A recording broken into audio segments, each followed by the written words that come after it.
అందరికీ నమస్కారం.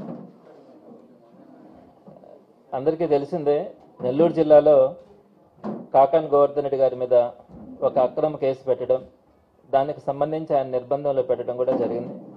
ఎప్పుడు కూడా నెల్లూరు జిల్లాలో ఇలాంటి సంప్రదాయం లేదు. ఎప్పుడు ఇక్కడ ఒక మాజీ ఎమ్మెల్యే మీద కానీ మాజీ మంత్రిని కానీ ఏదో ఒక కన్ఫెషన్ స్టేట్మెంట్ని బేస్ చేసుకొని అరెస్ట్ చేయడం, దాన్ని బేస్ చేసుకొని నెలల పాటు నిర్బంధించడం అన్నది ఎప్పుడు కూడా మన చరిత్రలో ఎప్పుడు నెల్లూరు జిల్లాలో ఇలాంటి సంస్కృతి సంప్రదాయాలు ఎప్పుడు కూడా లేవు.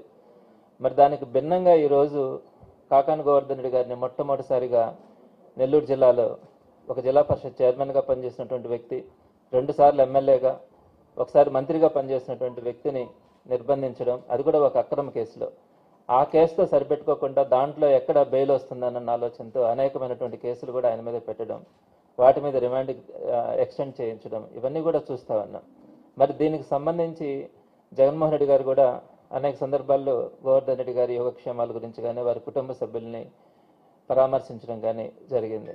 అయితే ఆయన నేరుగా పరామర్శించాలా, రావడానికి నెల్లూరు జిల్లాకు రావడానికి గత కొద్ది రోజులుగా అనుకుంటున్నప్పటికీ ఇక్కడ ఆ కేసుకు సంబంధించి అవన్నీ వివరాలు తీసుకొని ఎట్టకేలకు వచ్చే జూలై 3వ తారీఖున అంటే గురువారం రోజున జగన్మోహన్ రెడ్డి గారు స్వయంగా నెల్లూరుకు వచ్చి సెంట్రల్ జైల్లో ఉన్నటువంటి గోవర్ధన్ రెడ్డి గారిని ములాఖతులో పరామర్శించడానికి నిర్ణయం తీసుకోవడం కూడా జరిగింది.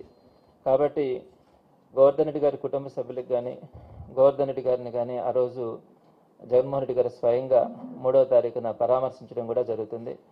ఇప్పటికైనా తెలుగుదేశం పార్టీ నాయకులు కానీ అందరూ కూడా గ్రహించాలా, ఏ విధంగా అయితే అక్రమ కేసులు పెడతా ఉన్నారో, మాట్లాడుతున్నటువంటి వైఎస్ఆర్సీపీ నాయకులు కార్యకర్తలను ఏ విధంగా అయితే నిర్బంధిస్తూ ఉన్నారో, ఇది జరుగుతూ ఉన్న కొద్దీ వైఎస్ఆర్సీపీ కార్యకర్తల నాయకులతో పాటు ప్రజల్లో కూడా తిరుగుబాటు అనేది మనకు కనపడతా ఉంది.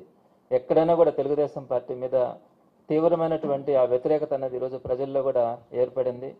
వీరు ఈ విధంగా కేసులు పెట్టుకుంటే కనుక వెళ్తా ఉంటే ముందుకు వెళ్తే కనుక రాబోయే రోజుల్లో తెలుగుదేశం పార్టీ మీద ప్రజలే తిరుగుబాటు చేసే రోజులు వస్తాయని కూడా తెలియజేస్తా ఉన్నాము.